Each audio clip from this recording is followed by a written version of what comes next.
کہتے ہیں، عام لوگ کہتے ہیں اور کثرت سے کہتے ہیں کہ صاحب مولوی جو ہیں یہ لوگوں کو کافر بناتے ہیں، مسلمان کو کافر نہیں کہنا چاہیے۔ کہا جاتا ہے نا کہ نہیں کہا جاتا؟ دیکھیے، مولویوں کو لوگوں کو کافر بنانے کا شوق ہوتا۔ اب تھوڑی سی آگے وضاحت سنیے۔ دن میں 5 نمازیں ہیں، 5 نمازوں کی 48 رکعتیں ہیں، 48 رکعتوں کے 96 سجدے ہیں۔ اسی طرح یہ نا جی، ایک سجدہ نہ کرنے والا، اور وہ سجدہ بھی یہ تھا کہ حکم رحمان کا تھا، سجدہ انسان کو کرنا تھا۔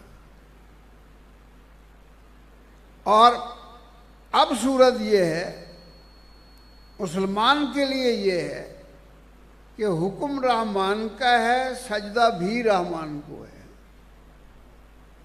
ایک سجدے سے اگر وہ راندہ درگاہ ہو گیا، کافر بنتا ہے، مجرم بنتا ہے، تو 96 سجدے نہ کرنے والے کا کیا حال ہے؟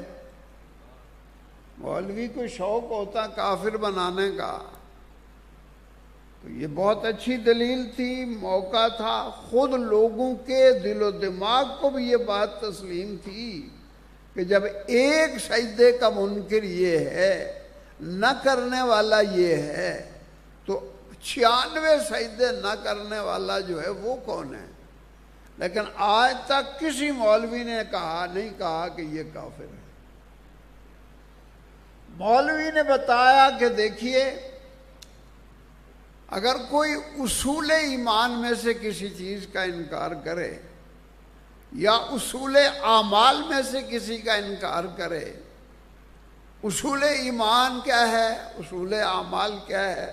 آمنت باللہ و ملائکتہ و کتبہ و رسلہ والیوم الآخر والقدر خیرہ و شرہ من اللہ تعالی والبعث بعد الموت۔ یہ تمام کے تمام اصول ایمانیات، ملائکہ پر ایمان لانا، آسمانی کتابوں پر ایمان لانا، اللہ رب العزت کی ذات عالی پر ایمان لانا، تمام رسولوں پر ایمان لانا، اچھی اور بری تقدیر پر ایمان لانا، مرنے کے بعد پھر زندہ ہونے پر ایمان لانا، یہ اصول ایمانیات ہے۔